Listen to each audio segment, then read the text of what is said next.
Netcasts you love. From people you trust. This is TWiT. Bandwidth for the Tech Guy is provided by Cachefly.com.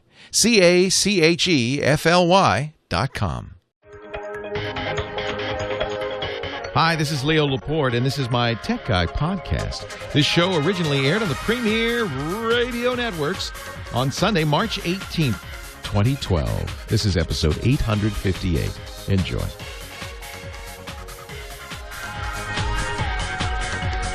Well, hey, how are you today? I'll try to keep it down. I know some of you have been celebrating from St. Patrick's Day. Leo Laporte here, the Tech Guy. And it's time to talk computers, the internet, cell phones, camcorders, home theater, iPads, all of that jazz. It's the Digital Technology Show. We just call it the Tech Guy. And I'd love to talk with you. If you have a question or you want to know something about technology or you've got something new and you're trying to figure it out or you're about to buy, I love spending people's money. 8888 Ask Leo, but I try to do it in a conscientious way. 8888 Ask Leo. Sometimes people call in. You've probably heard it if you've listened to the show before and sound so apologetic. They say, I have a very old computer. And it's, I say, don't apologize. I admire that. These things don't wear out generally. You should be able to. This is an old. Look at this old computer I use here for the call screening. This is a Windows XP machine, an HP Compaq. That'll tell you something. TC4200 tablet, convertible tablet. Why, that must be 6 years old. In computer years, it's over 100. But it works fine. So don't ever apologize for being frugal. You can't keep up with the Joneses. Well, most people try, don't they? There's a certain faddishness to digital technology. But you'll go bankrupt doing that. I do it so you don't have to. I remember very well when I got into this business. I was a budding DJ working. I had gotten out of college radio, and I was working as a DJ. You work in radio. You work your way up from the little markets to the big markets. And I had started, of course, in college. And then went to Monterey, California, which is a fairly small market, a very small station there. And which was such a small station, it was in a former bordello on Cannery Row. Lots of little warrens and rooms. It was a weird place to work. And then I worked my way up to the medium market, they call it, San Jose, California. And I was working at a station there. And that was in the late 70s. And the computer boom was just beginning in Silicon Valley, and there I was in the heart of it with Atari and Apple and Intel and IBM and these companies and this excitement. And I remember how excited I was by all of this, and I said, boy, I just love this stuff. I remember looking through the Byte Shop window. The Byte Shop was one of the early Apple stores, and they had a Lisa in there. The first computer I ever saw with a graphical user interface. This is probably 1982. And it had menus, and it had windows, and it had a mouse. I'd never seen one of those before. Then I looked at the price tag, $10,000. And that was when a dollar was a dollar in 1982. It's probably worth, probably be like something like saying something was $25,000. It was just completely ridiculous. You could buy a Cadillac for what it cost to buy a Lisa. And I looked, I drooled, and I, hung my head and slinked away because who could afford that? I did talk the boss. I remember I did talk the boss into buying a fancy North Star Advantage computer. It was a CP/M-based computer that had vector graphics. That was and boy, he spent some money because I said, boss, we need a hard drive. And we bought, I think it must have cost thousands of dollars. We bought a 5 megabyte, not gigabyte, kids, not terabyte, megabyte hard drive. That drive would be too small today to hold a single image from my digital camera. Wouldn't hold one picture. But at the time, 5 megabyte hard drive, my goodness, that was amazing. That was when floppy disks hold 160 kilobytes, so 5 megabytes. And I talked him into getting, they had a very fancy graphical basic on that North Star Advantage. And I was in heaven. At home, I said, I have to have my own computer. The only thing I could afford was an Atari 400. Didn't even have a real keyboard. It had a membrane keyboard. I think probably a lot of people got a Commodore 64 or an Apple II at the time. That was what was exciting and hot out there. And I remember, this is exciting. And I started writing for computer magazines because I wanted to support my habit. I wanted to get some free software. This stuff is expensive. A floppy disk drive in those days was hundreds of dollars. And no individual could afford a hard drive. So I had to support my habit. But I remember even then, 30 years ago, saying to myself, if there's got to be a way that I can afford to have the latest and greatest. I can get it somehow. Because this is what I love. This is what I want to do. Yeah, radio's my job, my business, my vocation, but I love this technology stuff. And I've been very fortunate. It took me a little while. About 10 years later, I started doing this, technology talk on the radio, and I'd been writing for Byte Magazine and InfoWorld Magazine. A few years after that, I started doing technology television, and that made it possible for me to have access to, anyway, the latest and greatest all the time. Really, that's what's driven me. So I understand the desire to buy those shiny objects, to get the latest iPad the minute it comes out, the newest phone. And boy, that's an expensive hobby. If you want to have the newest phone, it means every 3 or 4 months you've got a new phone. And yeah, I get to do that. But I understand if you can't and don't want to. I don't blame you, but that's why I do it. You see, I sacrifice myself for you. I do. I put my wallet on the line, and I don't even, in most cases, I don't take product loans. I buy this stuff because I feel like I ought to have the experience, suffer the pain of being a normal consumer. A lot of the big, tech journalists, the Walt Mossbergs of the world, the David Pogue, Mossbergs at the Wall Street Journal, David Pogue at the New York Times, they get this stuff handed to them. It comes in the mail every day. They get boxes of it. But I feel a little dirty about it. I don't like to do that. We do it sometimes. We had a big screen Samsung TV, and I didn't want to spend the $1,800 to buy it when I knew I didn't want it. I just wanted to review it. So sometimes it makes sense. But in general, I try to buy this stuff because I want to have the experience. I also don't want to owe the company anything. And I really hate it when the PR people from a company call and say, "We sent you, Elaine. Where's your review? When are you going to review it?" No, I hate that. So I'm lucky I can buy this stuff. I have a budget every year for buying stuff. And that way I can get the real experience. I can use it. And I can report back. I feel extremely fortunate. But that's what this show is. We buy it so you don't have to. I test it so you don't have to. I read the manuals so you don't have to. And if you want to keep that old computer, I'll help you get the most out of it. If you want to use an iPad 1, I'll tell you what you need and what you can do. And the truth is, as long as you don't put anything new on it, as long as I just run Windows XP and the old software on this old compact convertible notebook, it's going to run just like it did with a little care the day it came home from the factory. And I'll help you do that. 8888 Ask Leo. This is the best job in the world. I get to talk about tech. We've got a great chat room. Usually about 1,000 people in there during the show. You can join them by going to techguylabs.com. That's the website, techguylabs.com. It'll have the show notes. It'll have the phone number, 888-827-5536. It'll have links to the video so you can watch the show while we do it. Links to the audio, links to the radio stations so you can find a station near you. It's got all our sponsors. It's all there, techguylabs.com. And I'd love to have you in the chat room too. It's fun to have you in there because it's just a party. It's just an ongoing party. 8888 Ask Leo. So, what can I help you with? What can I buy for you? What can I keep you from buying? And I'll be glad to do that. I'm not the guy that's going to say, you got to have the latest, greatest thing. Although, if you want to talk about this new iPad, I got to say it's pretty cool. I can't stop playing with it. 8888 Ask Leo, techguylabs.com. Sorry, techguylabs.com. Tell you what, let's go to the phones. I'll talk to you next. Leo Laporte, the Tech Guy. I got a six-pack, got a single stem rose. My baby's dressed up, she's raring to go.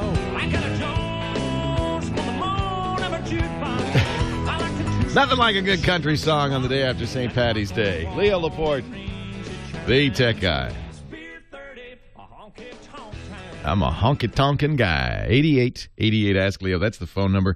I'm here for you, baby. I'm here for you. You got a problem. You got a question.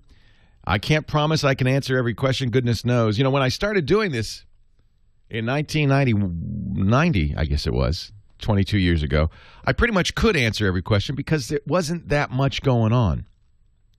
The Mac had been out for a few years. I knew everything there was to know about the Mac because in the early years, that was easy. In fact, I remember I used to go to a software store that claimed they had every piece of Mac software available. You couldn't do that today. And Windows, we were doing, I think, Windows 3.1. Knew everything there was to know about Windows 3.1. DOS 5. Oh, man, I was a batch command wizard. And that was about it. You didn't. That was all you had to talk. There were no cell phones. There's home theater. What are you talking about? It was those. The home theater was those crazy projectors, you know, with a red, green, and blue lenses and the curved screen. That was home theater, and you only saw those in bars. Didn't have to worry about those. There was no digital technology there. We didn't talk about the internet. There was an internet, but nobody was on it, so it was easy. And now, over the years, 22 years later, it's a lot more to know. So I don't pretend to know everything, but I can guarantee you something. We got a smart audience, a million geeks strong, and then in the chat room alone, 1,000 geeks ready to help. So you know, between the people listening and the people in the chat, I guarantee you, we can solve any problem. And I have to say, the problems are less thorny than the days when you had, remember, interrupt requests and IRQ conflicts, and config.sys and autoaccept.bat. Now, those were the days. That's why when an old-timer, somebody who's grew up lifting that cow, take a look at the iPad, I'm just kind of blown away because what people can do with an iPad. So if you had shown me this in 1982, and by the way, I did predict, I have videotape of me in 1995 predicting the iPad, predicting the smartphone, the iPhone, saying this is going to happen. I had a Newton, and I held it up, and I said, you know, when you shrink this down, you give it always on internet, you turn it into a phone or a tablet, this is the future of computing. It just took us a little while. And when I look at the iPad, that's why I have to say, I'm not a jaded cynic. I still look with wonder on this stuff and go, wow. Wow, all this within just a few years. That's amazing. My daughter's celebrating her 20th birthday this week. And, you know, she's the generation that grew up with technology, right? Except when she was born in 1992, it was DOS 5, Windows 3, no internet. Even a young person today, even a college kid today, was born before all of this happened. Isn't that amazing? Dave is our first call of the day in Bellflower, California. Dave, welcome. Leo Laporte, the tech guy. Good afternoon, Leo. How you doing? Fine, thank you. And you? I'm great. Got a good cup of coffee. That's all that matters. Okay, I just need to know of a way to go from a cell phone to an old-fashioned fax machine, because I don't want to get a landline, but I need a fax. Is there a cable or a black box that will do the trick? No. What about on a smartphone? No. But what you could do is you could use an internet fax service on a smartphone. Do you want to send or receive faxes? Either way, the trouble is I can't use the internet because I'm a doctor, and I'm sure other people have the same problem. They have to employ expensive encryption technologies. Yeah, HIPAA. You send patient information. Right, HIPAA. HIPAA, So the Health Insurance Portability and Accountability Act. Yep. And that's, the idea, of course, of HIPAA was that we would secure our patient records. They'd be portable, but they'd be secure. And as a physician, you have a legal responsibility to protect that information. Of course, the internet, you can't send it in an email. Nope. But now, a fax, of course, is, I guess it's more secure as long as the receiving end doesn't have people, milling around the fax machine. You don't really know where the fax is going, do you? Right. In a way, it's kind of ludicrous, but I'm going by the book, and you can't use You got the to do it. internet. I understand. Course, Now, there is so what are you trying to send? Oh, like patient referrals and a progress note. Got it. There is a company called, and they're a sponsor. I'm going to give you the disclaimer, but they do it well. It's company Citrix is a sponsor of the show, and their company is called ShareFile. It's HIPAA compliant. Ooh. So, I like that. yeah, it's specifically HIPAA compliant, and it's for exactly this.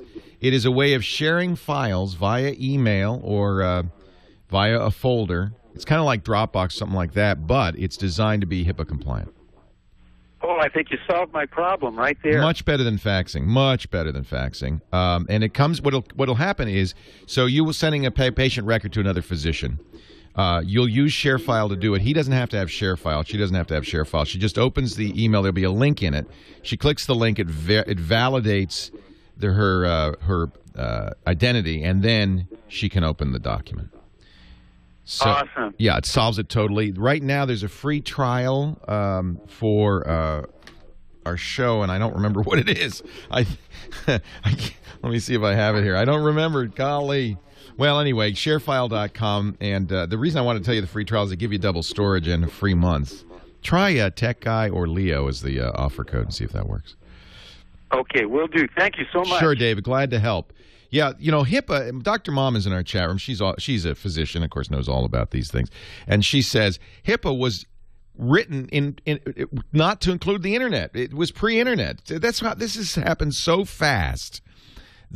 I mean, and our government, let's acknowledge this. For good reason, the Founding Fathers designed a government that moves slowly. That's the whole idea. That's why there's 3 branches of government, and there's all of this oversight and shared responsibility, because they didn't want it to move fast, because they realized a nimble, fast-moving government was the riskiest thing to democracy you can imagine. You want a government that moves slowly. Unfortunately, we live in a world that moves at lightning pace, a pace unimagined by the Founding Fathers, and this is a perfect example. The laws do not and cannot keep up. Fortunately, in many cases, technology can. And so that's this is a HIPAA was created, and every physician in the U.S. had to figure out, well, how do I comply and still use modern technology, and that's where companies like ShareFile have done very well. ShareFile.com. I'm glad to give them a plug because it does solve that. Many hospitals will have secure file systems, things like that. There are other solutions. Oftentimes, roll your own. The problem is a roll your own solution isn't validated. So you have something. You want to have something that is validated to be HIPAA compliant. Not just HIPAA. There are other privacy standards. I believe ShareFile supports them all. Leo Laporte, the tech guy. More calls right after this. Doogie Howser's gone on to internet fame and fortune, as well as, of course, he's continued to be a Hollywood star. What is his name? Patrick Neil Harris? Something like that? Neil Patrick Harris. You see how hip I am. It's funny. I play a game now. I look at the cover of People magazine, and I never know who they're talking about. Ben and Courtney. I have no idea. Who are Ben and Courtney? And I should know who Neil Patrick Harris is. He's just wonderful. Of course, he was the child physician, and now he's in How I Met Your Mother. But he's also been doing some very interesting stuff on the Internet. If you haven't seen Dr. Horrible yet, he plays an evil genius. And it's just wonderful. Dr. Horrible's sing-along blog. Felicia Day is in that. Nathan Fillion of that other show. He was in Serenity. He was in Firefly. But now he's in the murder mystery writer show. Terrible on this stuff. But he's great. If you've not seen it, it's on Netflix. I'm sure it's on the Internet here and there. Joss Whedon wrote it and produced it. I think it was during the writers' strike. A lot of interesting stuff was created then, and that was a couple of years ago. But it's funny, and I understand. Joss says there's a new version in the works. Castle, that's the name of it. Castle. Back to the phones we go. Gary is... Oh, actually, Gary, hold on a second, because there's people ahead of you. I'm sorry, I got to do these in order. Starting with line 3, Robert in Charleston, South Carolina. Hi, Robert. Leo Laporte, the tech guy. Hey, Leo. Oh, man, there's so much I want to say to you. But on your chat is fantastic. I just got to say that. Like, I put this question out, like, before the show even started, and they answered before you did, so... They're great, aren't they? They're really, it's a wonderful group of people in there. Very devoted. For the most part, those people are regulars. They're there, I was going to say every weekend, but the truth is they're there every day of the week. They're awesome. In total respect, you're paid to be good. They're good for nothing. I agree. Like, it's incredible. I agree. No, it's a wonderful community. In fact, with the new webpage, we want to kind of capitalize on their brains, and I'm going to create a Team Tech guy.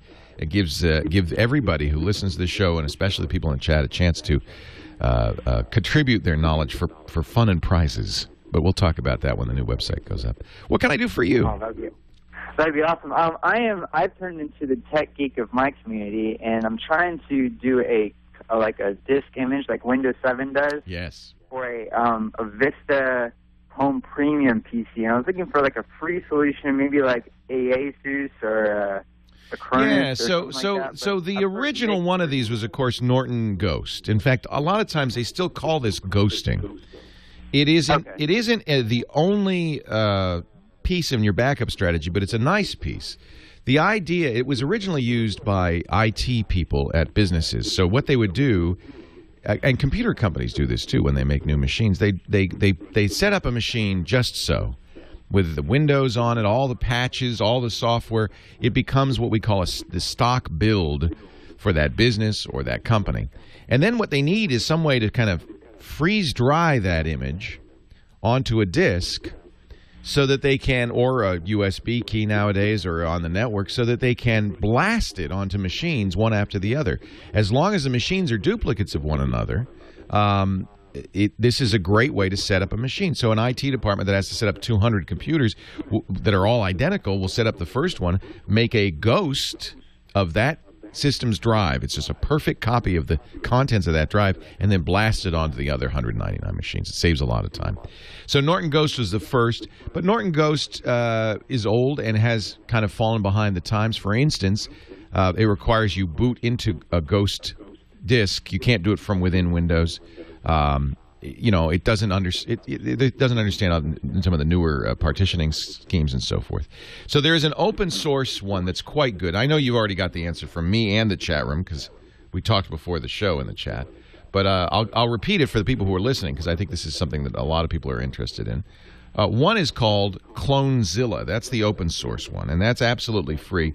Perhaps a little bit more difficult to use than some of the other choices, because as with most open source software, it's a little funky. It also does not work from within Windows, and that is, for some people, a disadvantage. We've recommended in the past a program called Drive Snapshot from drivesnapshot.de, but my personal guru, I have gurus too. My personal hard drive guru is the man who created SpinRite. His name is Steve Gibson, and he is absolutely the king of hard drives. Now, he was the guy who told me about Drive Snapshot, but he's found a new one that he likes that is not free, but I'll mention it because a lot of people like it. It's from a company called RProtect, and it's got a terrible name, Disk Image. So it's kind of a not the ideal name for searching. But here's another one that's free that the chat room has recommended in the past. It's from Ease US. Yeah, and that's Ease or whatever. Yeah, well, I think I don't know how they pronounce it, but it looks like it's Ease, EASE, US.com.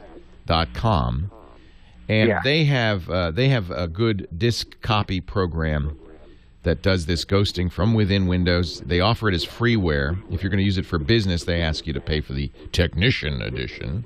It's a free disk partition clone program for private and home computer imaging, sector-by-sector copy. That's what you want. You don't want it to consider what it's copying. You don't want it, a normal copy program is file by file, directory by directory. You don't want it to do that. You want it to just copy everything, sector by sector, hard drive copy. And it says it'll give you 100% identical copy to the original.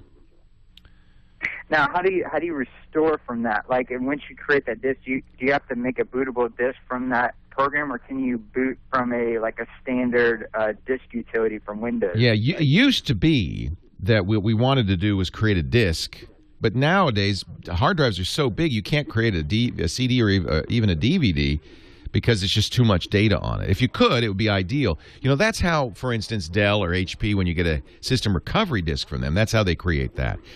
That's essentially a clone of the first hard drive. So if you can, it's nice to make a bootable CD or DVD, and this will do that. But you could also do it if it's too big to fit it on. And I think it would span from drive to drive, but I don't like to do that. If it's too big, then what I would do is back it up to an external hard drive or a USB drive, something like that. And as long as your hardware supports it, you could boot from that, yes. Awesome. Thank you so much. You're welcome. I appreciate the call. It's a great question. Stick around in the chat room. It's nice to have you.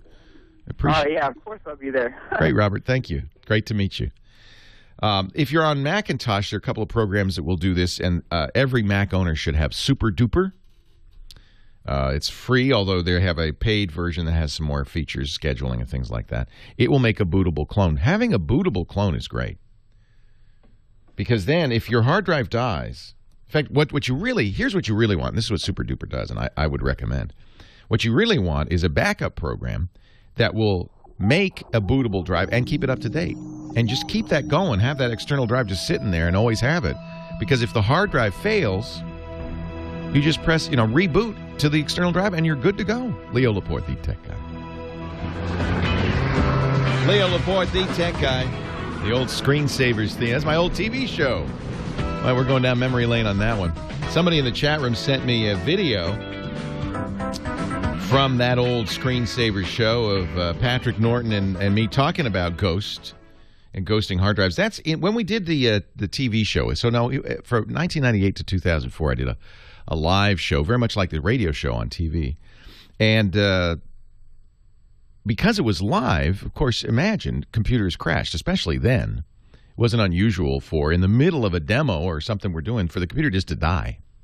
So when we built computers and I think nobody had up to that time nobody since done a live computer TV show. It was just guaranteed for failure. But I liked the idea of doing it live because, a lot of times when you see people talk about computing or you see help videos, they edit out the delays, the waits, the crashes, and it gives you a false sense of how reliable and easy and fast this is.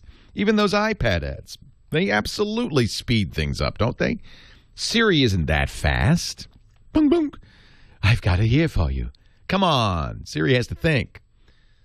So and I think it's unfortunate because I do think it gives people a misapprehension of how easy to use, simple, fast, reliable technology is. Well, we did it live, so you could see how unreliable, slow, and sometimes everything would crash, and that's where we used these Ghost products. They were great because you could make an image copy of your hard drive. We would always put 2 hard drives in every computer we used on the TV show, one with the boot drive, but the second with an image on it.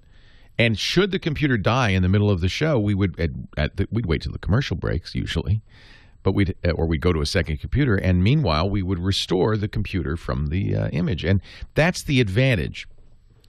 So we were talking about drive imaging, and one of the reasons you want to do this is when you install Windows and you got it just right, make an image of it, because you know how long it takes to install Windows. Well, when you restore an image, it's minutes compared to, say, 45 minutes or an hour. Actually, Microsoft's learned from this. Ever since Windows 7, the install, and I'm sure this will be the case in Windows 8 as well, the install is really essentially a restore from image.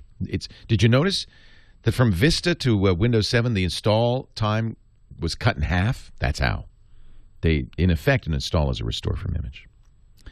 Brendan in Upland, California, our next call, 8888 Ask Leo. Hi, Brendan. Leo Laporte, the tech guy. Hi, Leo. Hey. So what I was wondering is I have a website, and I was wondering on getting the website more structured and more, not really efficient, but more professional looking. Yes. Believe me, I know how that is. And it can cost you a lot if you don't do it yourself. We have just gone through one website redesign. The main podcast site, TWiT.tv, got redesigned. I think it cost us $60,000 or $70,000. And now we're doing the same thing for this site, the Tech Guy Labs site. And again, I mean, you have two ways you can bid it out. You can say, well, I want a flat fee for the project, but most companies want you to pay an hourly rate and then project how long it'll take. And at the hourly rate, I think we're talking another $80,000 to do the Tech Guy Lab site. So professional web design is out of the reach of most people. Yep. You got to do it. You got to do it yourself. Do you have a site already? What's your site? It's BrendanGeary.com. So that's BrendanGeary.com. And it's just your personal site? It's just my personal site for right now. Right now, what I've been trying to do is... Oh, you're on Squarespace. Well, that makes it a little bit easier. Experimental Aviation Division. I like it. Yeah. And you're 15. So what am I... That's fantastic. So now, here's one thing I would say. If you're 15, learning how to do web design is not a bad idea if you're at all interested in it. I mean, there's a guaranteed career for life. Look, you entered the Intel and Science and Engineering Fair, did you? No. So I haven't exactly... What I'm doing right now is it's fundraising. So in a couple of weeks, I'm going to be going to the County Science Fair. All right. And so that's your goal. When I go there, that's if I win a spot, then I get to go to the International Science Fair in Pittsburgh, Pennsylvania. That's an amazing right now, fair. That's just you got to get there. A fundraising. I got it. And you're trying to build a remote control motor that runs on hydrogen with a hydrogen fuel cell. Dude, you're brilliant. So probably you don't want to spend a lot of energy on web design because you're busy learning engineering. And, you know, I'll tell you what, fuel cell design is probably even better for a career than web design. So go for it. And, let's not spend time. And that's always the question when somebody says, I want my website to look better.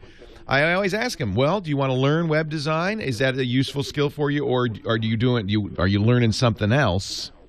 Yeah. And now one of the nice things, and this is what I would do, Squarespace that you're on has really great tools. You used, I presume, a Squarespace template, right? Yeah, I did. I would apply, if you really want to look cool, for the new version 6. They're in beta right now. It's a little buggy, but they have new designs that are spectacular. And they're responsive designs. They respond intelligently to the device. This is the new thing in web design is, hey, people aren't just coming to your site on a desktop anymore, are they? They're coming on smaller screens, mobile screens. You don't know. They might be on a phone. They might be on a tablet. They might be on a laptop. So nowadays, web design they call it responsive. It adjusts intelligently to devices. It does, and it's not quite, it wasn't for a while we had, in fact my site now has a mobile site, so if it senses you're on a mobile device, it gives you a completely different looking site. That isn't the thing these days. The thing these days is the site should really essentially look the same, but it should respond intelligently so that it fits the screen but responds intelligently to the new design. And that's what Squarespace 6 is going to do, and it's just spectacular. So my suggestion is apply for the beta, because that'll give you a chance to play with the new tools, the new templates. Okay. And it's pretty hard not to look super pro. Your site looks good. Nothing wrong with it.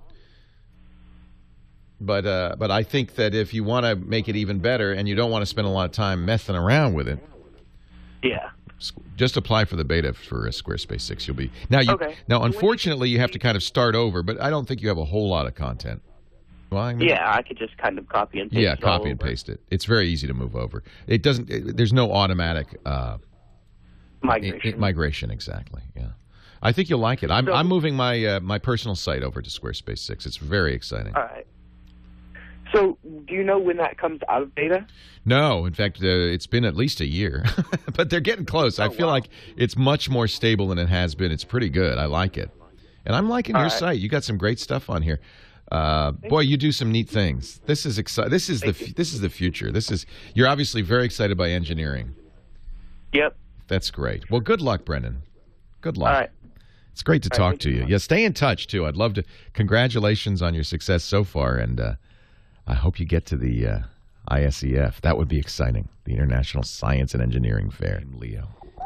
Oh, Adriana, hang on. We're going to get to you in just a second. Adriana's neighbor has a Wi-Fi router with a really annoying name. I can't wait to hear it. Coming up, Leo Laporte, the tech guy. Well, a good day to you, Leo Laporte here, the tech guy, and it's time to talk about tech. And that could be anything from computers to the iPad to your cell phone to the internet to home theater. 8888 Ask Leo, that's the number.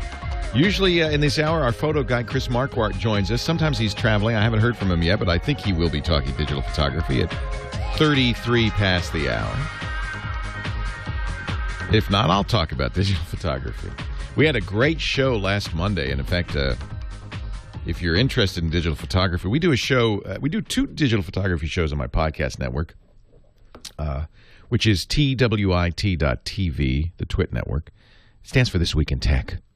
And we do a show called TWiT Photo with Catherine Hall, who's a wonderful photographer in her own right. And that show is great because we feature a really talented professional photographer each week, look at their work, talk about how they do it. It's not exactly a help and how-to show in the sense that we say, now here's your digital camera and here's how to use it. But I find it very inspiring as an amateur to hear how these professionals work, what they recommend, what they use. It's just great. It's just great. So that's TWiT Photo. We do that show every Tuesday. And then every Monday, we do a show called Trey's Variety Hour. Trey Ratcliffe is another really great photographer out of Austin, Texas. And Trey's Variety Hour is a Google Hangout with some of the most interesting people in photography each Monday night. Last Monday, Trey was talking about the new Canon 5D Mark II, which a lot of pros are very excited about. And Vic Condotra, who is the Google senior vice president at Google and the guy in charge of social, I think, for Google, joined him. By the way, Vic is a very good photographer in his own right. So if you're interested, you'll find that at twit.tv. It's called Trey's Variety Hour. And there's another one tomorrow. He gets some amazing people. He had Tom Anderson on, the founder of MySpace. Trey's teaching him photography. Really a fun show. Now, I've got to get to this call because I'm just fascinated by it. Adriana is on the line. She lives in Scottsdale, Arizona, and has a unique question. Hi, Adriana. Thanks for hanging on. Hi, Leo. Great to be here. Thanks for taking my call. My pleasure. So what's going on? Yeah, this is a great question. I'm fascinated. I know. Well, it is. It's very peculiar, but I don't know if it would be unique or not. But we have, in the era now of wireless everything, we live in a cul-de-sac, and we can see several of our neighbors' network ID names. Yes, it's true. Unless you live in the country, everybody now, when you look at Wi-Fi networks, will see a dozen Wi-Fi networks. It's just there's tons of them. Yeah. So our very next door neighbors have decided to name their network a derogatory name. That's too bad. Have you spoken to them? We did. And they said, the heck with you. Kind of. They said, oh, we'll consider it. We'll consider changing it. In the old saying, good fences make good neighbors, it's true, except when it comes to Wi-Fi, no fence can block their annoying Wi-Fi name. True. Isn't that interesting? I've actually inquired with our homeowners association, but I thought I'd also put in a call to you to see if there's anything technically that can be done to block having to. Are you using Windows? No, Apple everything, including my new iPad 3. Yay! I'll ask you how you like that in a second. But so Farcourt in our chat. I posed this question to the chat room because I have never seen a way to do this. And the chat room was stumped. A guy named Farcourt in our chat room did come up with a how-to for Windows 7 involving the command line and a very obscure Windows command called netsh that does apparently do this, but would only do it on your desktop. The most embarrassing thing is because you don't usually see it, right? Once you set your Wi-Fi network on your iPad, your iPhone, your Macintosh, you don't see them again. The most embarrassing thing is somebody comes over and wants to use your network and pulls down the menu and sees that. Right. Well, actually, I think there must be a setting on the iPads and our Apples, because we actually can. My house is configured so that I actually have to have an access point in addition to the router. So we have two different names, just under our house, and it'll pick up from one side of the house to the other. So you have two Wi-Fi access points. So you do choose every time you use your tablet. That's right. So every time you want to use Wi-Fi and you've moved around in the house, you're going to see this list of all the access points, including the derogatory phrase. Mm-hmm. Okay. So I can maybe help you a little bit with this one. You're saying your house is so big that you need two different access points. Is that right? Yes, that's right. Yeah. One thing you could do is, instead of setting up a second access point, which is actually not an ideal way to do this, is to have one access point connected to your cable modem or your router, and then use the second one in what we call bridge mode. Yes, that's what I have. Okay, so I have it bridged. And so in that case, you should never have to choose, because it's always going to look like a single network if it's bridged. Okay, I'll double check. So look at the settings, because if you're set up to do, and you'll see in the access point it says, it's actually more than bridge mode. You have to tell the access point to use something called WDS. I think Apple says something like, would you like this airport to extend an existing network or create a new network? And you tell it to extend the existing network. Then it will all appear as a single network with one name, and you won't have to do this drop down. Now, it doesn't solve the problem of your neighbors coming over, or when you get a new device, you're going to have to see this derogatory name.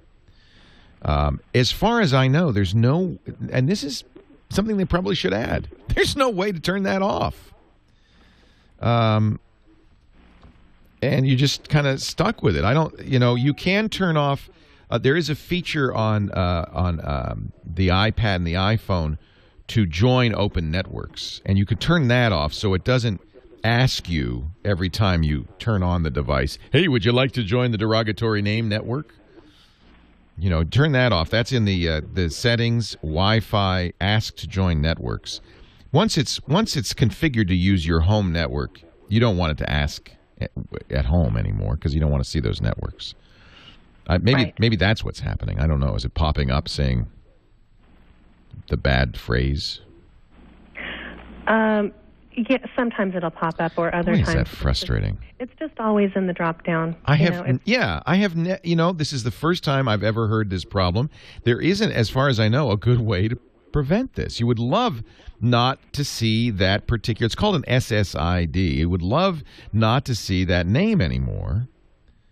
But I don't think there's any way you can block it. This is something that, you're a forerunner, Adriana, because I bet we're going to see more of this.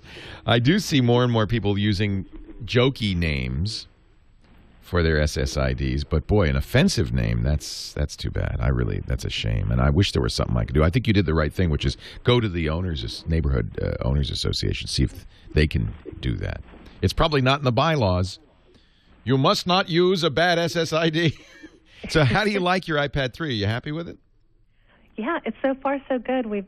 I've only just had it, 24 hours. So, but I did just walk right into my local Apple store and picked one up. Good. Yeah, I think that they've solved the issue of availability. They've made so many. True. Yeah. Yeah, but so far, I think the display. We had the original iPad as well, and that's gone to the teenage girls, and now we've got the latest greatest. I went for the Wi-Fi on Verizon so I could have hotspots. Yes, isn't that great? Yeah, really good. Adriana, nice to Now talk to you. If keep listening. If we come up with a solution for airports, an Apple solution, I will let you know. Leo Laporte, the tech guy. He's Flanders and he's really, really lame. Flanders tried to wreck my song. His views on birth control are wrong. I hate his guts and Flanders is his name. Everybody has a bad neighbor.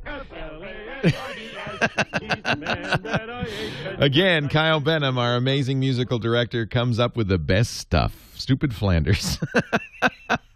But, neighbor problems have been around as long as there have been neighbors, right? The guy in the cave next door, kept throwing bones out of the cave and just making a mess. And what are you going to do? We've just found a more modern way of annoying our neighbors with the insulting SSID on the Wi-Fi. I mean, jeez. You can have good fences, but there's no way to block that one. There's no way to block that one. We have not found yet a way to hide that SSID. I never would have thought of this as a problem. But I could see why it is. I mean, you can imagine something so offensive that every time you saw it, you just cringed, and you keep seeing it, and you can't stop seeing it.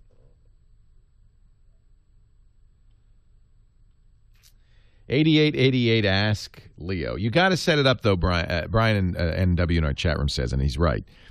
For Adriana, you got to set it up so that you don't have to choose the SSID. So at least you see it less. And so setting up your second router so that it is a repeater instead of a whole separate SSID will solve that problem. That way you don't have to choose as you go across the house. You might need to move that second router a little closer to the first one because it's repeating now instead of offering its own signal. So you set it up to extend the existing Wi-Fi network. It will then all have the same name. You won't have to change. That's going to be an improvement for you anyway. That's an inconvenience. 8888 ask Leo. Somebody needs to write a program to do this, right?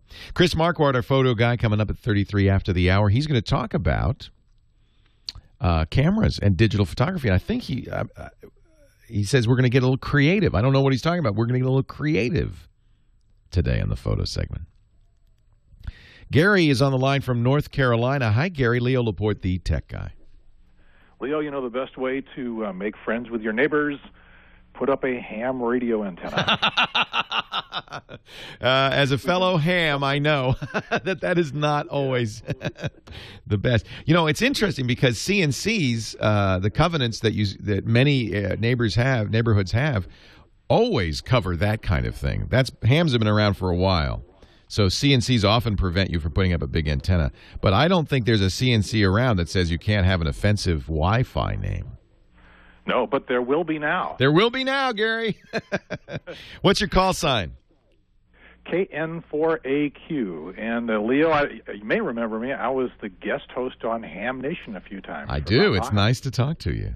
Thank you. Yeah. We have if you're a ham or you're interested in ham radio, we do a great show called Ham Nation every Tuesday night around about 6 p.m. Pacific, 9 p.m. Eastern with Bob Heil, who was a ham of the year at the Hamvention some years back.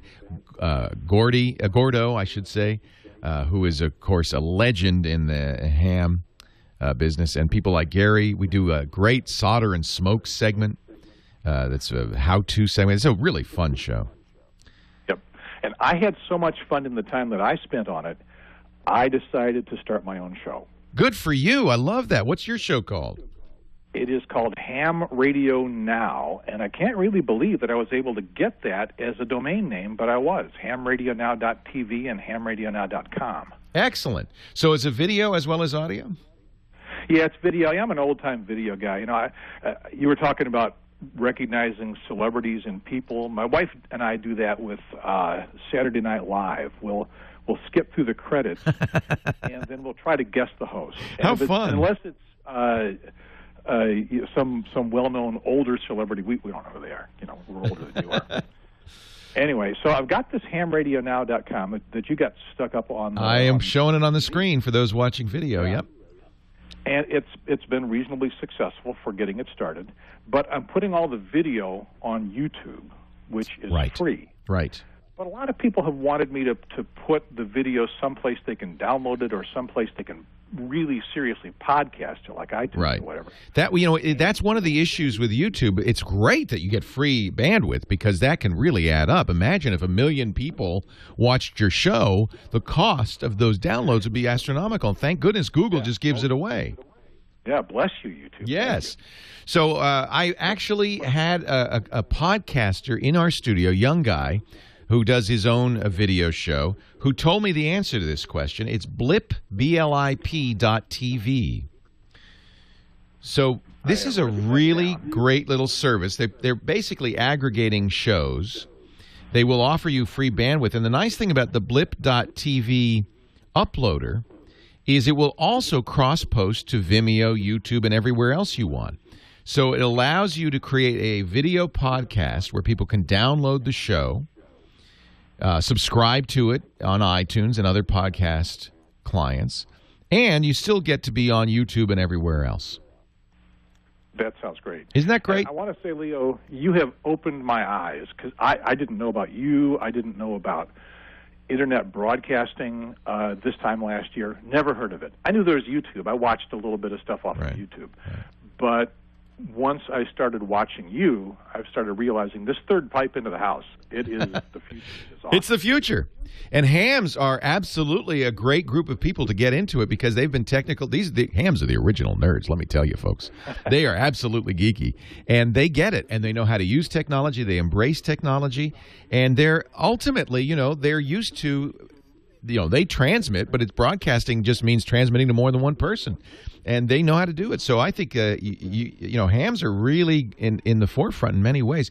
Gary does the amateur radio video news, which has been around for a long time, and any ham will know all about our ARVN. Gary, you're obviously a broadcaster too, right? You've got the voice for you must have been a broadcaster too, right?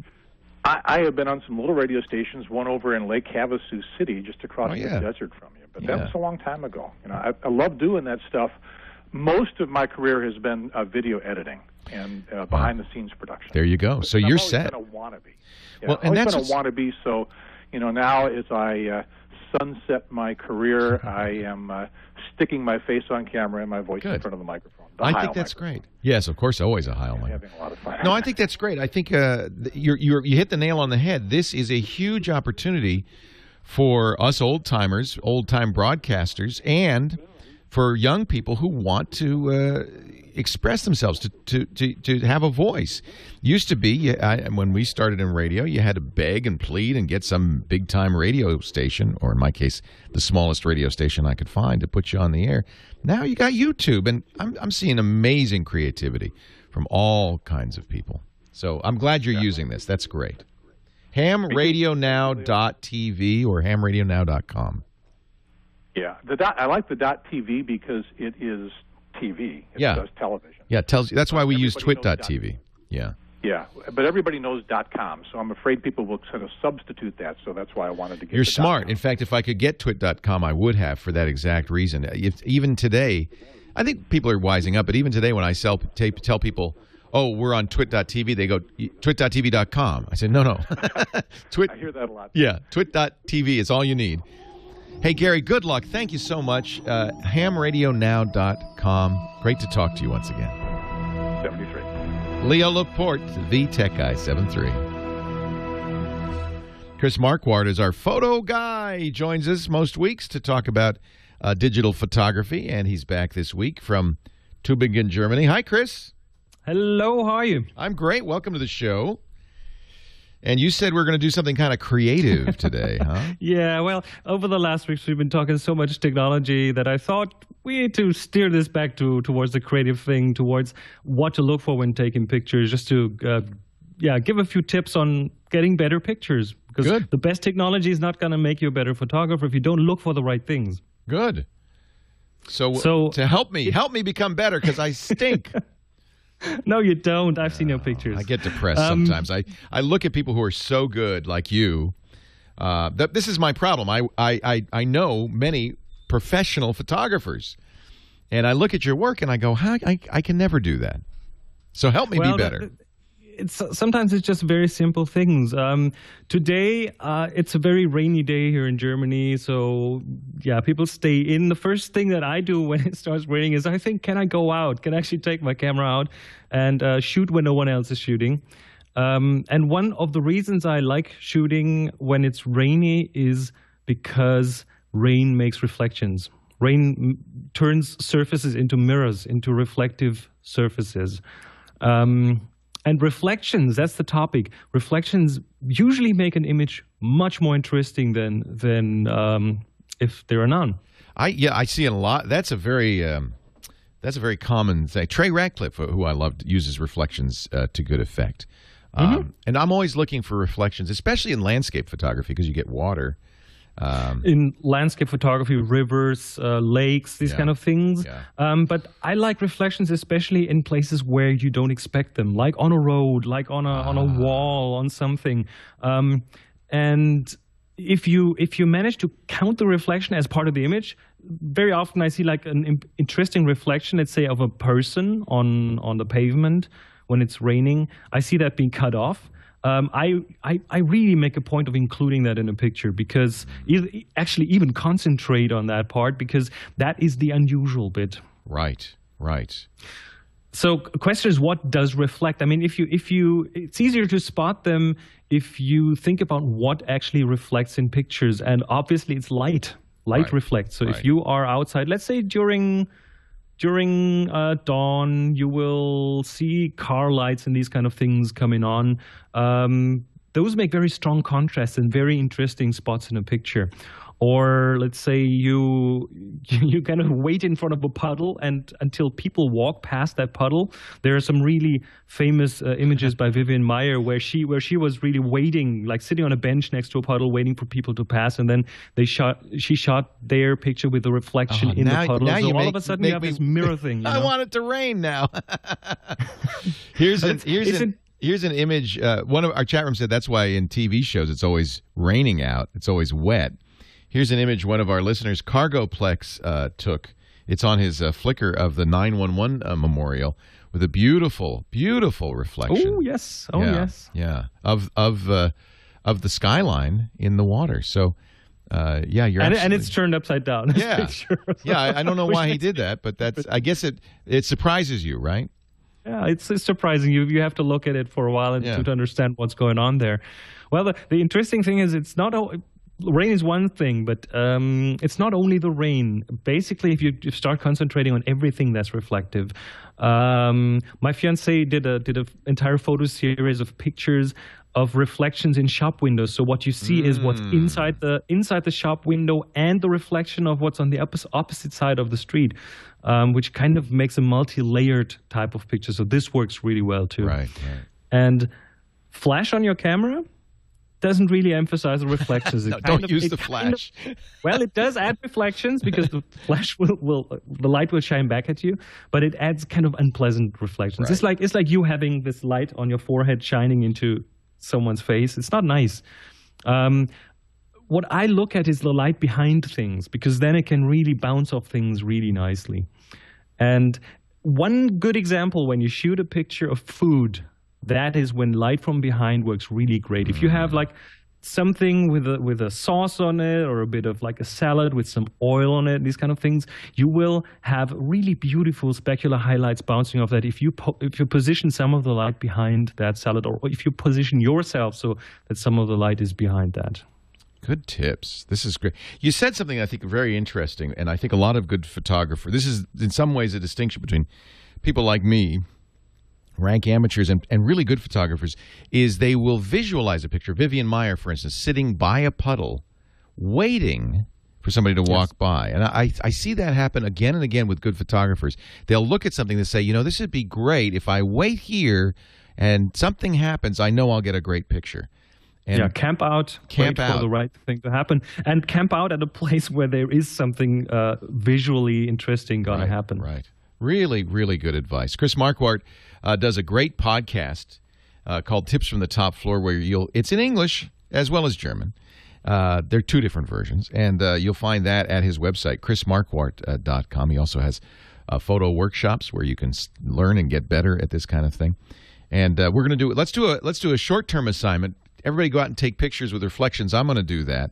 And That's then good. we have a longer-term, our monthly assignment, which is music, right? We're going to go out. Language. I'm sorry, language. Language this time. All right. We're going to go out. We're going to illustrate the concept language somehow. In the next couple of weeks, Chris will look at our pictures and pick a couple. We'll talk about them. You can participate. It's not a competition. There's no reward, no prize. It's an excuse to go take pictures.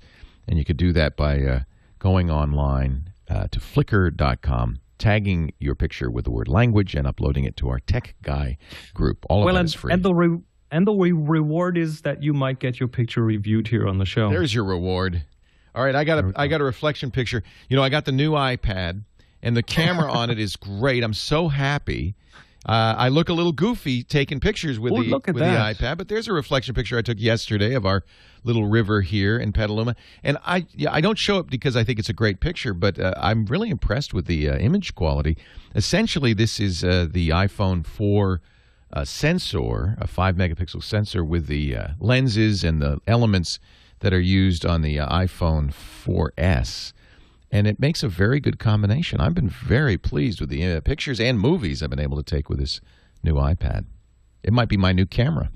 You know why? I got to get one. You know why it's fun, Chris? Because it's like a view camera. You see the full view, and all I need now is a hood.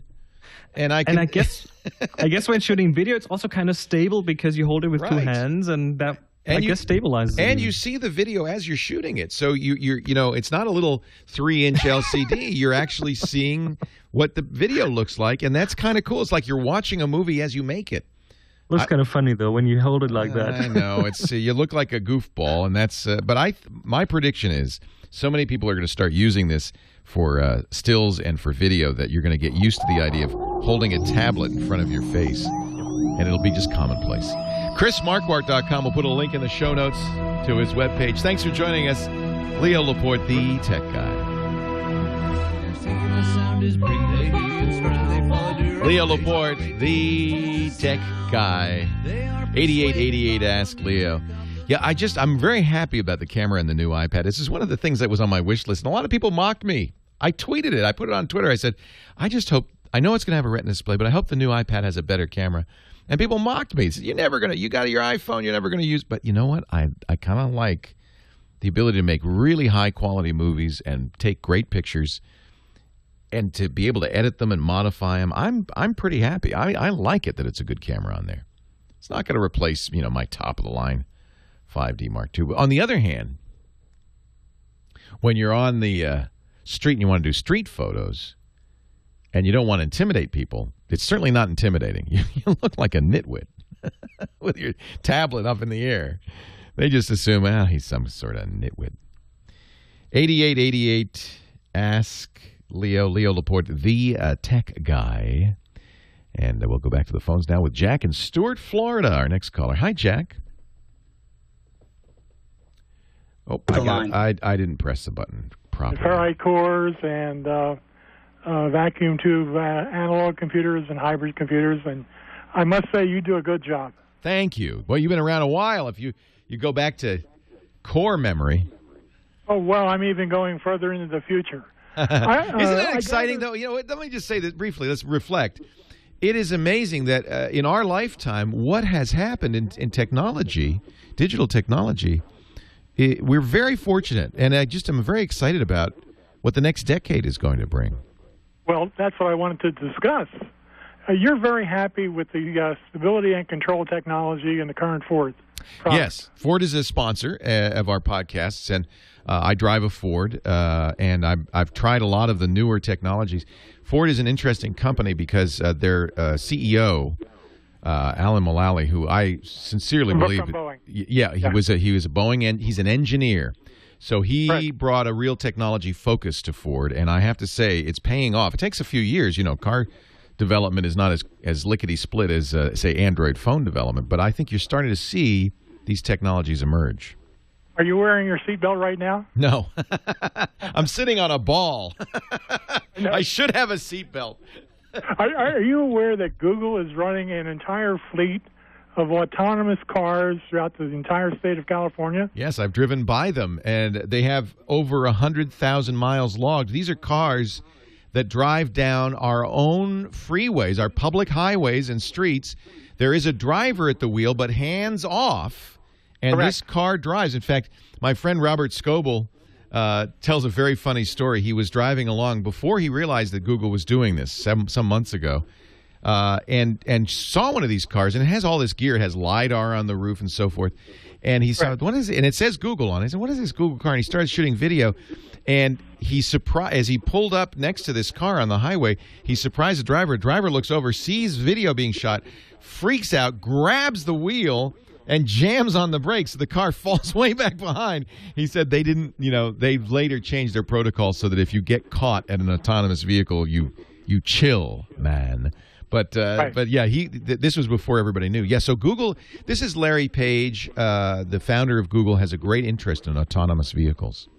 Would you not consider that the next big thing? Well, let's talk about it, because I have asked Alan Mullally, had extensive conversations with him about this, because I do, and I've talked to people who design autonomous vehicles and who are experts on this. So let me talk about the advantages and disadvantages. So what we mean by an autonomous vehicle is a car that drives itself. And in the early days of research, people assumed you'd have to have smart highways as well to lead the car along.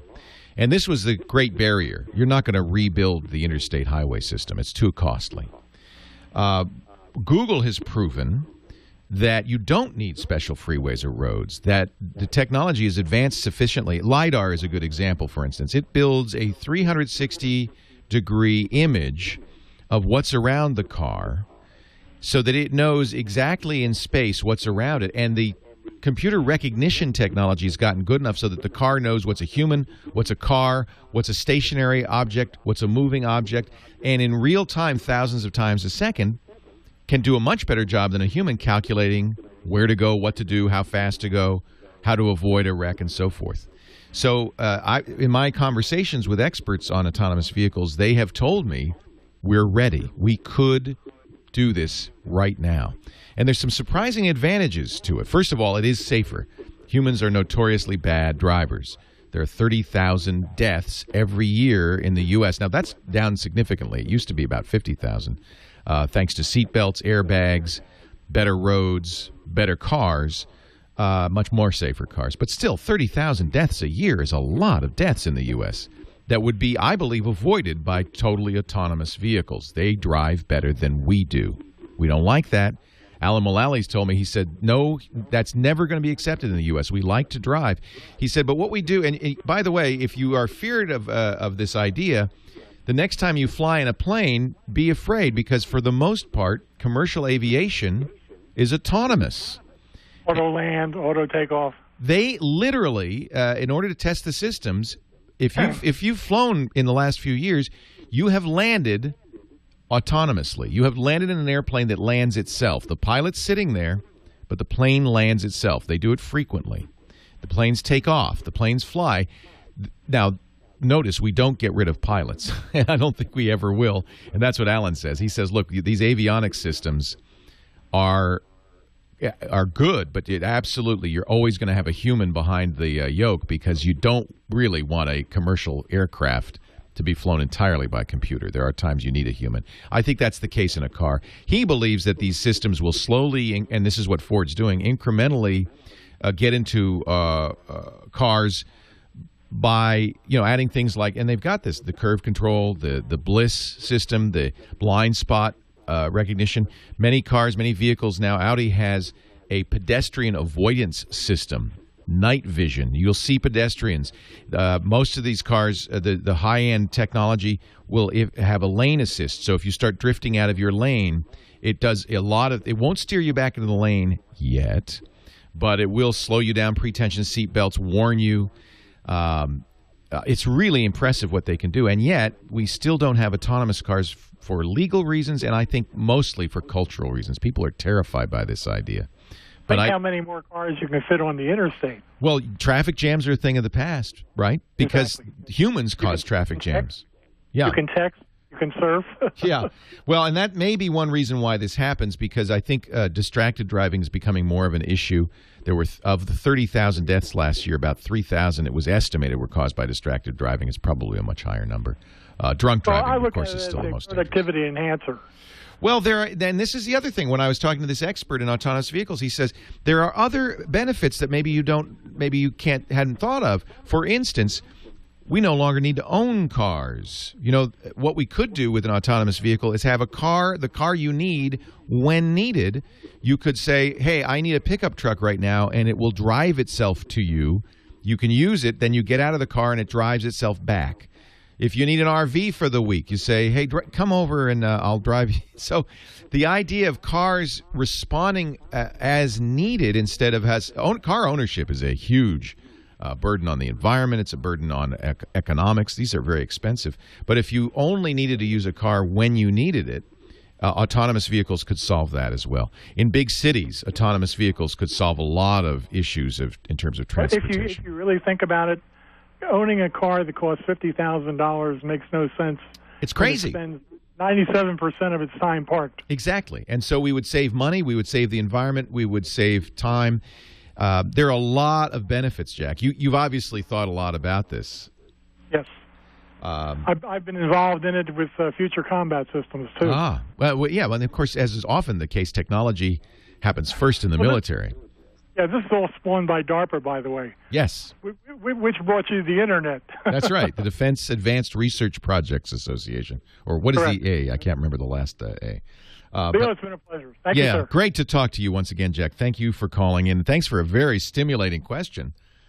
I'm excited by this idea. Of course, people are terrified by it. But you know what? It is creeping in, isn't it? And when you learn that the plane is flying itself, and really, I mean, commercial aviation is an interesting application for this. We see Predator drones in the military flying themselves or being flown remotely. The technology's there. It's of course cultural. And I keep asking Alan this. I said, "Come on, Alan. Come on. You've got labs where they're doing this. Ford is doing this." And he says, no, people like to drive. And I think it's political. I think he understands you can't push this too fast. But as a guy who designed the 777 cockpit, he also understands how to do it. And the technology is coming. Leo Laporte, the tech guy. Well, a good day to you, Leo Laporte here, the tech guy. And we're having fun talking about how the world is changing thanks to technology. Phone number, if you'd like to join the conversation, is 888-827-5536. That's 8888. Ask Leo. Toll free from anywhere in the U.S. And if you're outside the U.S., and we do get calls from all over the world on the show, because thanks to the internet, you can just use Skype out and call it from Skype out. It shouldn't cost you anything. Back to the phones we go. Nick in Whittier, California. You're next. Leo Laporte, the tech guy. Hi, Nick. Hi, Leo. How you doing? I am well. How are you? Very well. Thanks for taking my call. I'm a little nervous, a little excited. Never talked on the radio before. I know how that feels. I remember the first time I talked on the radio 37 years ago. I'll never forget. Well, don't be nervous, Nick. It's just you and me. What can I do for you? Dell computers and Photoshop. I do photography for a living, and awesome. I've been using a Dell XPS 720 for the last 5 years, which has been a very good machine. And I just ordered and received a new tower workstation with the Xeon processors. I got two processors, the 12 cores, 2.8 gigahertz. That's a high-end monster. How much RAM did you put in that thing, Nick? Just 12 EEC. Just 12. And a 12-core, a Quadro 4000 graphics card. Oh, you're set. That thing is how much did it set you back? $6,000? A little over $7,000. Yeah, but that's a machine to die for. I know, and that's why I'm so disappointed. In Photoshop, there's a tool set where you can warp an image, for example. Right. And that's one of the things that it fails on. when you grab one of the corners of an image and you move it across the screen, it should be very fluid. Yes, it should. It's not. Oh, man.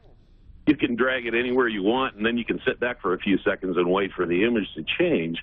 And we've tried comparing this to the old XPS 720, which in itself is a pretty stout machine. No problems. I moved the graphic card thinking maybe that was it. You're saying it's actually slower? In this respect, yes. Wow. And for 2 weeks now, Dell and I have been beating each other over the head trying to solve the problem. And there's really nothing wrong with the machine, not through the diagnostics, not through any bench testing. Bench testing is just off the charts. It's a fabulous machine, but in real-world use, not so much. Well, that's very disappointing. If you spend that much money on a machine, you'd like it to be at least a little faster. It sounds to me like there's something wrong, right?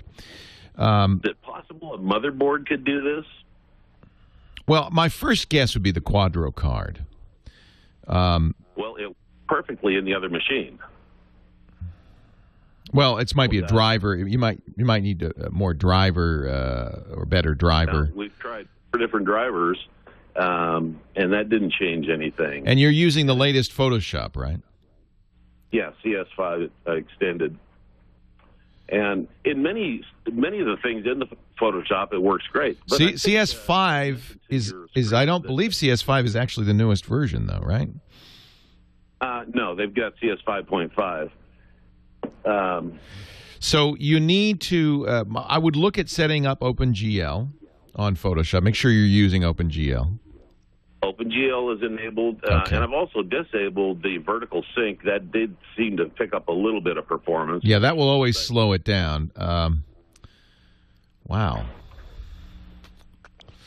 I'm looking at the chat room to see if they have any suggestions. It doesn't, on the face of it, doesn't sound right. It should not. That thing is a beast. Now, it may not take advantage of the 24 cores you have in there, but you've got enough RAM. How big is the image you're modifying? Oh, they're tiny. That's the frustrating. I'm only using 3 to 5 megabyte images. Yeah. Well, remember what Photoshop does is it creates scratch images, but 3 to 5 megabyte, you shouldn't have any trouble with a 12 gig video. You're running, obviously, 64-bit version of Windows 7. Yeah, and on each of these functions, and again, I'm referring to this warp tool, and it's not the only thing because there's other weird things that go on. Yeah. But it only uses 1 core at a time. The only time it uses all the cores is when I do a batch processing. Right. I think that's actually normal. I'm pretty sure on Photoshop that they only multi-thread it when you're doing things like Gaussian blurs, something that you can get up and walk away, and that they can. It's hard to do that in real time. You know, they can easily split the task up among the cores. I am baffled. I would probably go to the Adobe support forums and see if others are having similar issues. If there is a magic Photoshop setting, the only one I could think of course, is the OpenGL. You are using that. You might. Adobe is saying that if you disable Arrow in Windows, you might get better results. It seems like you have enough horsepower that's disabled. That you did disable it. All right. I don't run anything on the. In fact, this workstation, this is the only program on it. Wow, that is very, very frustrating. Spend $7,000 on a monster machine like that. It could be a Quadro issue too. The Quadro cards are interesting. They're really not so different from the consumer cards. They just enable stuff that is on the consumer cards, but disabled so that they can have a distinction and charge you lots more for that video card. I go back to the GPU. That is, in general, the thing that is going to do most of the work. And I'm just not sure. You got to make sure you got the latest drivers, you've updated Adobe Photoshop. I'm sure you have. Nick, I can't help you. This is a very advanced question, and I feel terrible for you, since that's a lot of money to be spent. But I would post this in the Adobe forums and see if others are having similar issues. There is a great article that somebody just suggested in the chat room Thank you, PDO999, from 10step.sg on optimizing Photoshop. And there are certainly things you can do, but you sound like a pro, Nick. You've obviously done all of the obvious things. You've used Photoshop for years, so you clearly know what you're doing. I don't know. I just don't know. It doesn't sound right, but I can't tell you what you could do. So good luck, and if you find something, let us know, because I'd love to know myself. Andrew in Riverside, actually, before you get on, Andrew, hang on a bit. He's a web designer, wants to know about designing for mobile and podcasting. But before we get to that, right, 8888 Ask Leo, that's the phone number. If you've got a suggestion for our caller, maybe there's a fix you've got in mind, our chat room is a great place to go. If you have some suggestions too, you'll find that, the phone number, and everything you need, including notes from today's show at our website, techguylabs.com. I'm Leo Laporte, the Tech Guy. More to come in just a bit.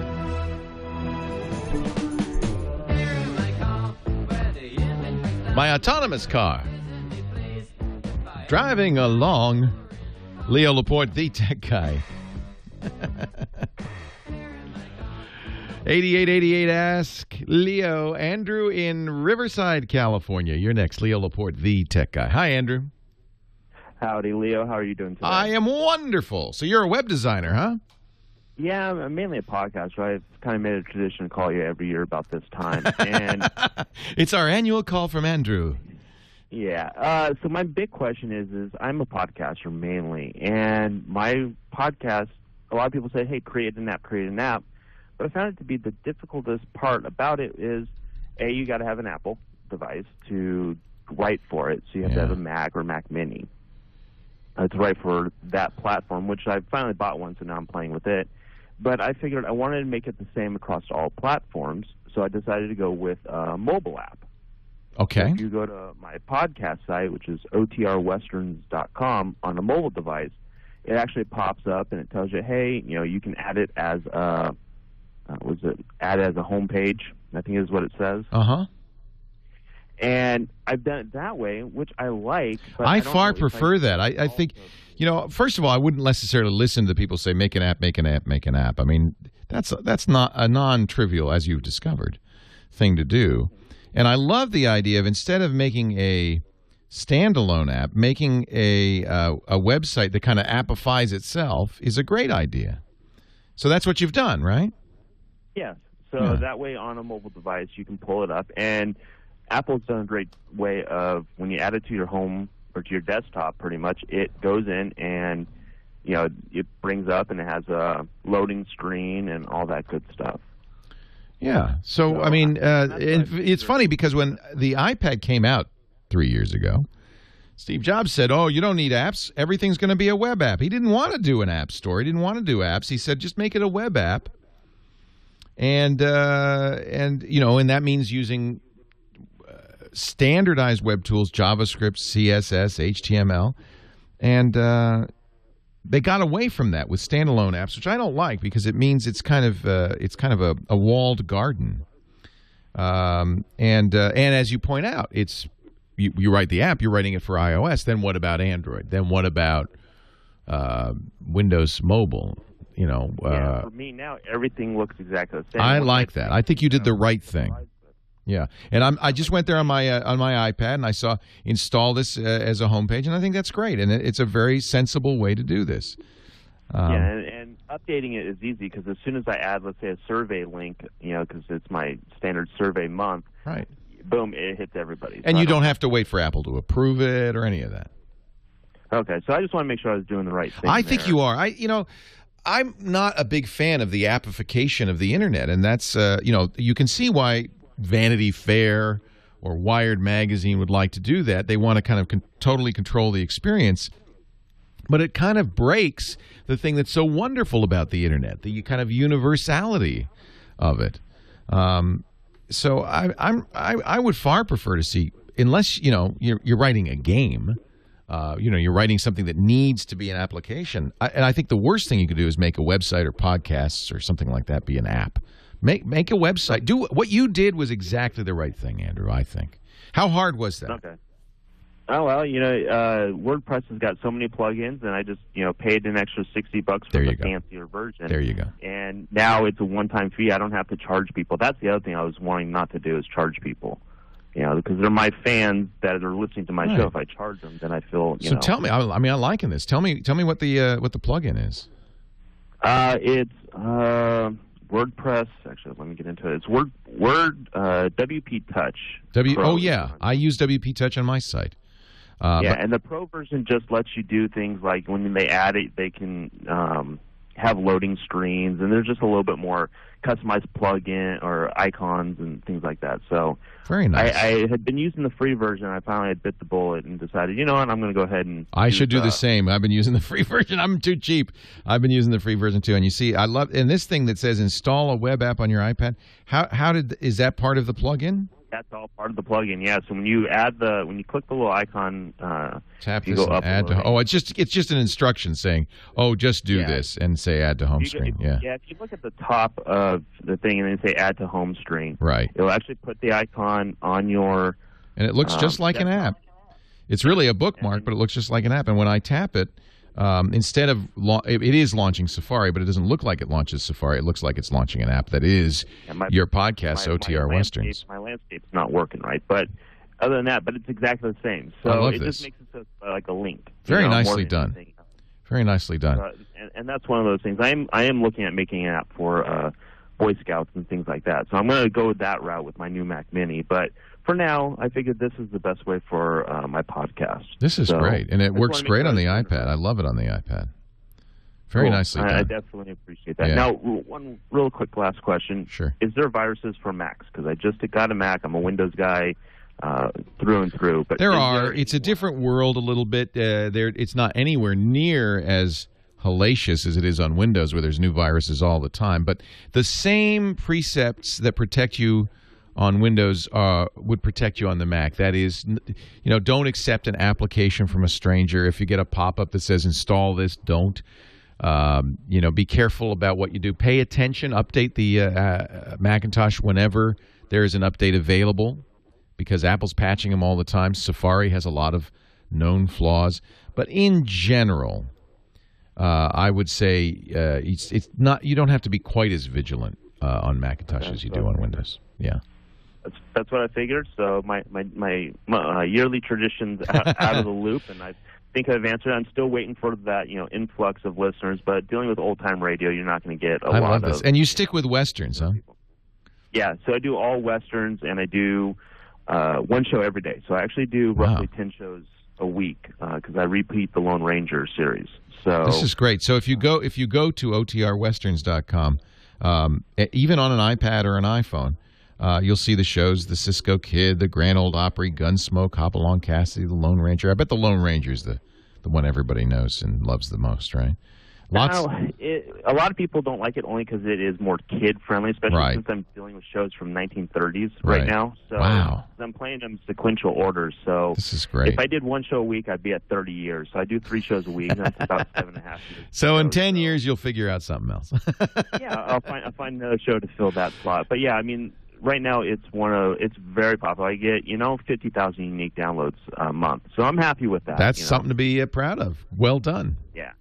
So I definitely appreciate it, Leo, and thanks, for Andrew. your time. Take care. I think yes, a very good way to do this. I hate to see the whole internet divided into little apps. Apps are good for certain things. Certainly, there's some things you have to have an app to do. But if it's a website, if it's a podcast, do what Andrew did. I think that's exactly the right thing to do. 8888 Ask Leo. Leo Laporte, the tech guy. 8888 Ask Leo. The number. Josh next from Brisbane, Australia. Hey, Josh. Leo Laporte here. Hey, how you going? I am great. Welcome to the show. Thank you. So I was wondering if you knew about any solutions of hooking up 3 monitors to something like a MacBook Pro. I've heard of the Matrox Triple had to go, and the Dual had to go, but that's about it. If you have a late model MacBook Pro, having multiple monitors is easy if you're willing to go with a DisplayPort monitor and probably an Apple monitor. The video card in the more recent MacBook Pros, the last couple of years, is capable of driving 2 monitors no problem. So you just hook up a DisplayPort monitor, and because that's what you've got. Is it that? Do you have a DisplayPort on your MacBook? Yeah, I got the Thunderbolt. Yeah. And then there are also other solutions that use USB that are less expensive than, say, a Matrox. You'd have no trouble using a USB monitor from a number of different companies. In fact, I just was looking. We just had a review on the Daily GizWiz, the weekly Daily GizWiz, of a USB monitor for $99, 16 inches, which is about the same size as your display. I don't know how good that display would be for $99. It was from a company called AOC. So if you search for AOC USB monitor, here in the States, it's available on Amazon for $99. I would imagine it'd be something comparable in Australia. And the idea is very simple. You will run some DisplayMate software on your Mac, and it just pumps out the second screen to this USB monitor. That's the cheapest way to go, $99. But if you want good quality, I would say you'd be better off buying an Apple second display that uses the mini display port. Apple's displays are higher quality, but they're 10 times more expensive. That's the negative. Thanks for the call. Nice to know we've got listeners down under. John in Halifax, Nova Scotia. We'll continue with the International Hour. Hey, John. Hi, Leo. Great to talk to you. I sure appreciate all of your advice over the years. My pleasure. Yeah, thanks. I've used many of your products and heard most of the episodes of this show. Just love the show. It's great. Thank you so much. I appreciate it. Well, getting on to the question here, I'm a photographer and musician, and one of the things I've done that I think you do as well is I put a solid-state drive into MacBook Pro that I use, and I'm having trouble with the iPad and iPhone backups sort of being orphaned. Oh dear! Since I changed over. Yeah, you know what I mean. I did it once with a newer drive, trying to get things back in order. And what kind of happens is you kind of end up having to reorganize your apps, that type of thing. It's not that you can't get them back there, but it takes a while. When you you mean you've lost the folders and all the pages and stuff? No, not so much that. It's just that it's like when you plug your iPhone or iPad back in. For the first time, when you have the media kind of on a new drive, right? The apps just don't seem to know where they used to be, and it's almost like you're starting over with those units. You know, they seem to want to start again. Yeah, I don't think that has anything to do with the drive upgrade. That's just typical, unfortunately, of Apple's restore process. I was very frustrated. I presume you're talking about on the iPad. So, like when you do the backup or the restore, it reorganizes your pages on the iPad. Is that what you're talking about? Exactly. Yeah. I was very frustrated because I did an iCloud restore when I got the new iPad. And the good news on that is it did preserve folders and organization, but it was taking so long. Yeah, the iCloud backup does, but it was taking so long. So I said, oh, well, I'll do it the fast way. I'll give up on what I've been doing, and I will bring it home, hook it up to my computer in iTunes where I have a backup of the old iPad and just restore from the backup. And lo and behold, it preserved the folder names. But it moved half, but not all the applications out to other pages. So I spent like 2 hours, because like you, I have about 300 apps. I've organized it all into folders, and so it's only on a few pages. That's just a flaw in the way Apple does it. So from now on, I'm going to use iCloud for backup and restore because it does seem to preserve the organization. And we just need to rattle the cage at Apple and say, dude, Apple dude, if you're going to back up the pad, back up the structure. It's a real pain. You know, people. I'm a big fan of Macintosh computers. I love iPhones and iPads. I'm a fan of the company, but they often get a pass for some of the most boneheaded design decisions, and they're not perfect. They make mistakes. Some of them really stupid mistakes, and this is a good example of one that they just really ought to fix. If you have organized, if you've taken the time of pressing and holding and jiggling and making folders and reorganizing, would you please, Apple, would you just preserve that organization? There are just a few things like that that just bug me. I'll give you another one that drives me crazy on both the iPhone and the iPad. And I was curious because I thought, well, maybe this is a design philosophy. You cannot replace, unfortunately, the Apple keyboard. On Android devices, there are a variety of other keyboards, so you've got a lot of choices. But on the Apple device, you have to use their keyboard.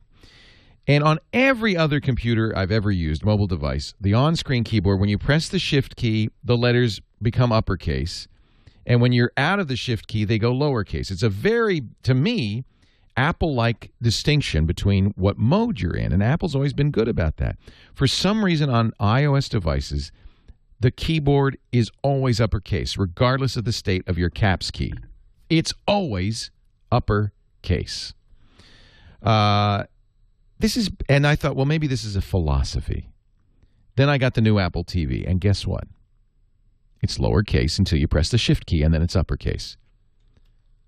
So why do they do it this way on iOS? Every other mobile device in the world does this. You don't know if you're in uppercase or lowercase. You can't tell until you type a key. And then you go, oh, that's lowercase. Press the Shift key. Just change the keyboard, Apple. It's a simple thing to do. Just preserve our structure. It's a simple thing to do. I could go on and on and on. I really could.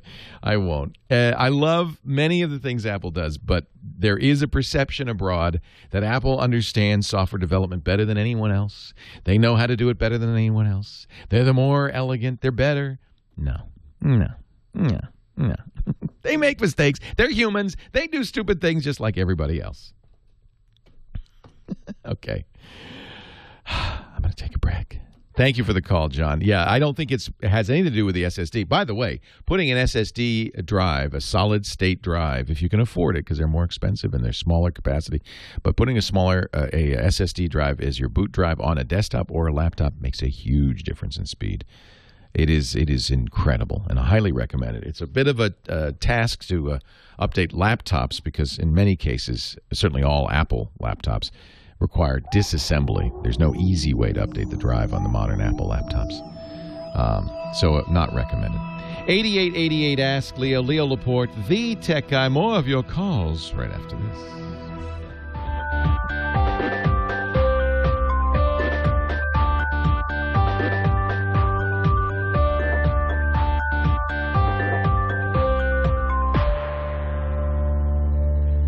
Leo Laporte, the tech guy. Okay, tell me, I recognized it, but I couldn't place it. What is that song, Kyle? Henry Laporte. That's my son? Isn't it supposed to be for This Week in Google? It is. It's the This Week in Google theme. Wow. I thought, I know that song. It's my son wrote it.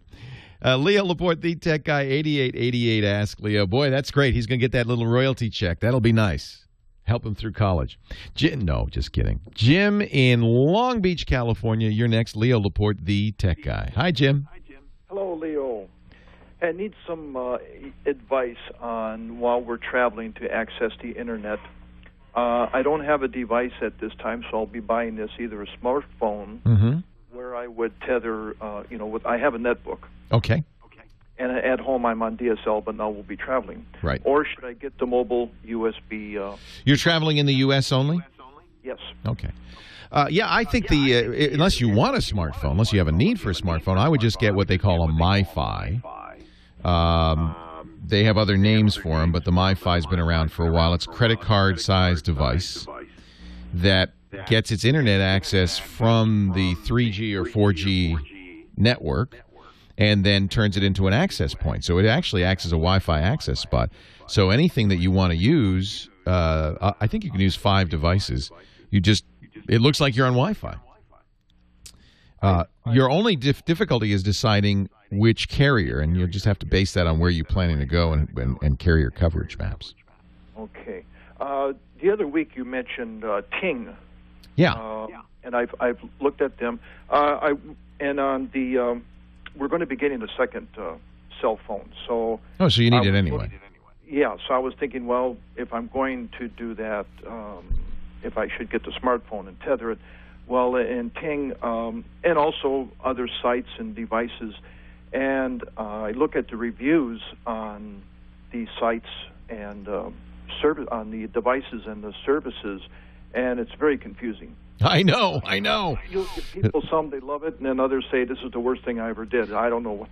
So Ting is what we call an MVNO, a mobile virtual network operator. And by the way, they're a sponsor. I should say that right up front.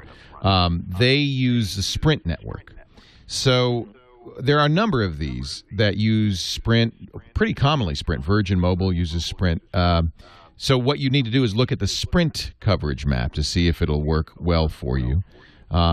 In general, if you look at the reviews of 3G service, and 4G is going to change the map a little bit. So I'll start with 3G. 3G is third-generation cell phone. It's pretty fast, probably close to your DSL speed unless you're on a congested cell site. The fastest out there, according to PC Magazine, nationwide is AT&T. Verizon has an advantage in some areas. Sprint has an advantage in some areas. Now, when you go to LTE, which is the 4th generation, you only really have 2 choices in LTE. That's Verizon or AT&T. And AT&T, again, rumored to have the fastest network. I think it depends. I have a friend who has a Verizon LTE iPad, and he's getting incredible speeds, faster speeds than he would get at his home cable modem. Something like 50 megabits down and 15 megabits up. So it's incredible. So my suggestion is that you look at where you're going again, see who's the best carrier there, and get either a phone from that carrier. And make sure, by the way, if you do that the phone supports tethering or hotspotting. My preference would be hotspotting. Tethering means you have to connect it up via USB. And then find out how much extra. In most cases, I think AT&T, Verizon, and Sprint all charge roughly $20 a month extra to use those features. But you have to have a phone and a carrier that supports it. Okay. The data, some of the devices are EVDO Rev A, and some are that, and also WiMAX 802.16.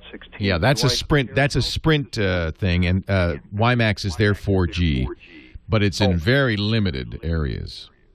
Oh, okay.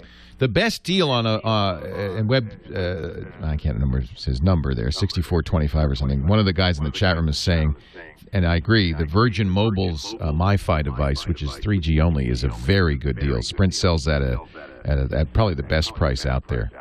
But it doesn't do 4G. But Sprint's 4G is in very limited areas. I wouldn't worry about 4G on Sprint. So I could just go to any store, get the Virgin Mobile. Mm-hmm. And I think, what is it, $40 a month, something like that? It's very affordable. Yeah, yeah. And that would work in most areas. Sprint's pretty good coverage. Okay. The reason, previously when we traveled, I just accessed the internet. I was comfortable on the public Wi-Fi's, but now I'll be doing my financials. You're fine. It's the same thing. If you're doing financials, the truth is a wireless network like this, a 3G or 4G network, is probably more secure than your home network. And if you're doing financials, if you're going to your stockbroker or your bank, in every case those are encrypted transactions, and nobody can see what you're doing. Okay. So you're safe. Okay. Well, great. Enjoy your. Are you getting an RV? How are you traveling? No, we're traveling.